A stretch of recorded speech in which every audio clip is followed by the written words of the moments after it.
Hi, it's Mark, your Madison Cork Dork. Yesterday I talked about Valpolicella, which is a red blend from Italy made in the eponymous region.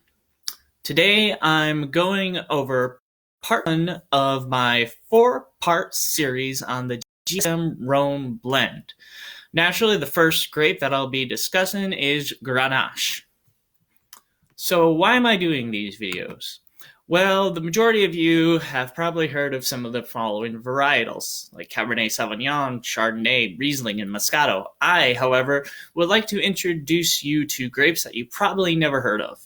So at the beginning of each video, I will remind you of a few things. First and foremost, anyone can learn how to smell and taste wine. Your sensations of taste and smell are determined by the chemicals that are in food and drink.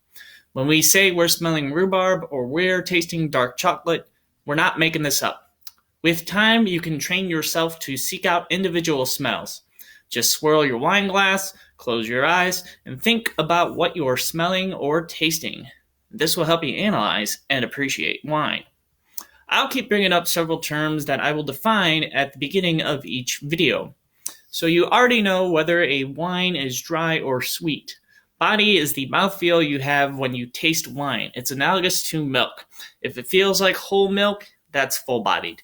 If it feels like skim milk, it's light-bodied. And if it's 2%, it's medium-bodied. Tannin is the astringency you feel in your mouth that some wines have. It makes your tongue feel like it's sticking to the side of your teeth or the roof of your mouth. Acidity is how watery your mouth feels after swallowing. The more watery, the higher the acidity, and all wines are acidic. Outside of the label, alcohol can be guessed by how much the wine burns at the top of your throat. Okay, so on to the grape. I was going back and forth in my head whether to include Grenache in these videos. On the one hand, it seemed to me that Grenache was a popular enough grape for most of you to be familiar with. On the other hand, it's used in the Grenache Syrah Mourvedre Rhone blend, so I thought I should do this video before going into the Rhone blend. Although it was originally named in France, there is reason to believe that Grenache originated in Spain. There, Grenache is referred to as Garnacha. To avoid confusion, I will refer to the grape as Grenache throughout the remainder of this video. Grenache is grown in various parts of the world, but I will highlight that it is particularly grown in France and Spain, specifically the Rhone Valley of France, which is located here, and more specifically the southern Rhone, or this purple area that you see. And so here is a regular picture of France. And then the other location that Grenache is also prevalent in is in northeast Spain, which is this entire area right here. This entire page essentially is where Grenache is focused on. Grenache is the second most planted grape in France and the fourth most planted red grape in Spain. One of the reasons why it's the world's most popular grapes to grow is that it ripens late and thrives in hot and dry climates. You can find it in places like Australia, California, and Italy's island of Sardinia. Another fun fact about the grape is that it is used as part of a popular Provence rosé blend, Cinsault, being the other grape that is used in the blend.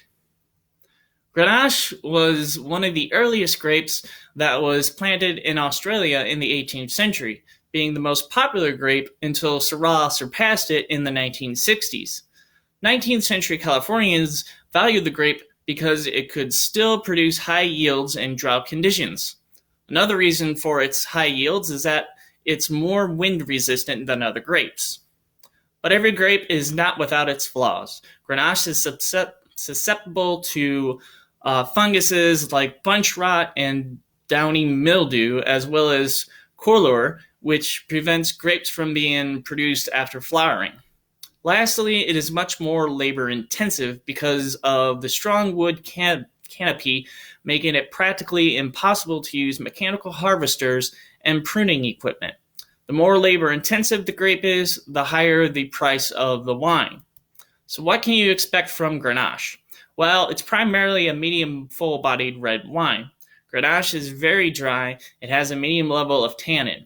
Grenache also has a medium level of acidity and has a high level of alcohol. Grenache wine is meant to be drunk in a red wine glass, should you have one. Grenache should be served between 60 to 68 degrees, which is also known as room temperature. Should you have the patience, Grenache can be stored anywhere from 5 to 10 years. You could spend around $23 for a good bottle of Grenache wine, which of course is on a bit of a pricier side. So what else can you expect from Grenache? Regarding smells and tastes, it's like stewed strawberry, grilled plum, leather, dry herbs, and blood orange. Pair it with meats and vegetables that feature spices like cumin, allspice, and Asian 5-spice for a great experience. So if you're already a fan of Merlot or Zinfandel, give Grenache a try. Anyway, this is Mark, your Madison Cork Dork. Join me tomorrow for part 2 of my 4-part series when I will discuss another important grape for the Rhone blend, Syrah. Thank you for watching.